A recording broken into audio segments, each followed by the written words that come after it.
আসসালামু আলাইকুম, আমি নাজিমাস রেসিপিতে আপনাদের সকলকে স্বাগত।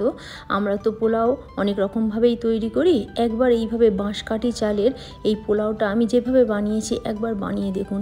একদম ঝরঝরা হবে, খেতে ভীষণই টেস্টি হবে। আর আপনারা তো ঈদ পরবে এই পোলাও বিরিয়ানি সকলেই করে থাকি। তো এই সামনেই বকরিদ আছে, এই বকরিদে যদি চান তো এইভাবে একবার বাসন্তী পোলাওটা এই বাঁশকাঠি চাল দিয়ে বানিয়ে দেখুন, খেতে দুর্দান্ত লাগবে। আসুন তাহলে দেখে নিই কীভাবে বানাই। প্রথমে নিয়ে নেব বাঁশকাঠি চাল। আমি যে বাটিটার মাপ করে নেব সেই বাটিটার মাপ করেই পানিটার মধ্যে দিতে হবে। তাই আপনারা যে কোনো একটা মাপ করে চালটা নেবেন, যতটা চাল তার ডবল পানি লাগবে। প্রথমে আমি 2 বাটি চাল একটা পাত্রে নিয়ে ভালো করে ধুয়ে পানিটা ঝরিয়ে নিয়েছি। দিয়ে দিলাম আদা রসুনের পেস্ট, স্বাদ মতো লবণ, দিয়ে দিলাম 2 টেবিল চামচ ঘি আর হাফ চামচ হলুদের গুঁড়ো, হাফ চামচ গরম মশলার গুঁড়ো দিয়ে খুব ভালো করে এটা মেখে নেব। নিয়ে আধ ঘন্টার জন্য রেস্টে রেখে দেবো। তাহলে এই মশলাগুলো চালের মধ্যে ভালো ঢুকে যাবে, চালটা ঝরঝরে হয়ে যাবে।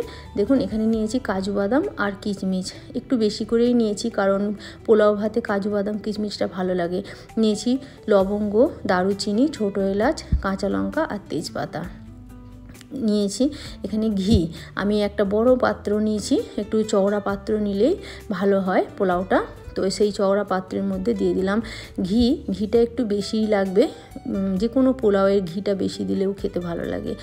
ঘি দিয়ে একটু কাজু বাদামটা ভেজে নিয়ে তারপরে দিয়ে দিলাম কিশমিশ। কিশমিশটা খুব তাড়াতাড়ি ভাজা হয়ে যায়, তাই কিশমিশটা একটু পরেই দিতে হবে। এগুলো একটু ভেজে নিয়ে তুলে নেব।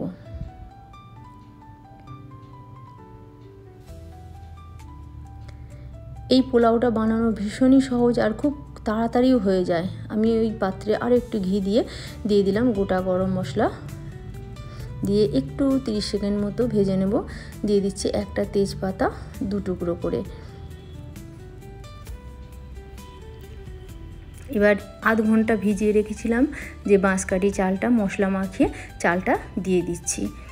দিয়ে প্রায় 4-5 মিনিট চালটা মিডিয়াম ফ্লেমে একটু কষিয়ে নিতে হবে। চালটা যখন একদম ঝরঝরা হয়ে যাবে, চালটা থেকে একটু চটপট করে আওয়াজ বের হবে, তখন বুঝতে হবে চালটা ভাজা হয়ে গেছে। এইভাবে একটু 5-6 মিনিট সময় নিয়ে চালটা ভালো করে ভেজে নিলে কিন্তু পোলাওটা বেশি ঝরঝরা হয়, ভালো হয়।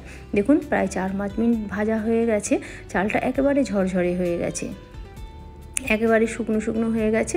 এখন এর মধ্যে দিয়ে দেবো পানি। আমি যে বাটির মাপ করে চাল নিয়েছি 2 বাটি, সেই বাটির মাপ করে দিয়ে দেবো 4 বাটি পানি।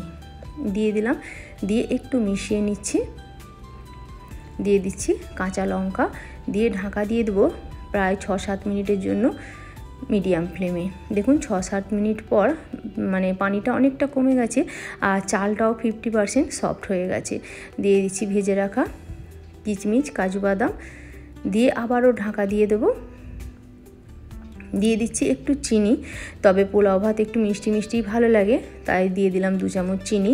মিষ্টিটা আপনারা যে যেরকম রাখতে চান সেরকম চিনিটা দিয়ে দেবেন। দেখুন দিয়ে আরও ঢাকা দিয়েছিলাম 2-3 মিনিট। ভাতটা প্রায় 80% হয়ে গেছে। এখন আমি একটা গ্যাসের মধ্যে তাওয়া বসিয়ে তার উপরে বসালাম, দিয়ে মিডিয়াম ফ্লেমে ঢাকা দিয়েছিলাম। ঢাকনা খুলে 5 মিনিট পর আমি দিয়ে দিলাম গরম মশলার গুঁড়ো আর দুধে ভেজানো কেশর।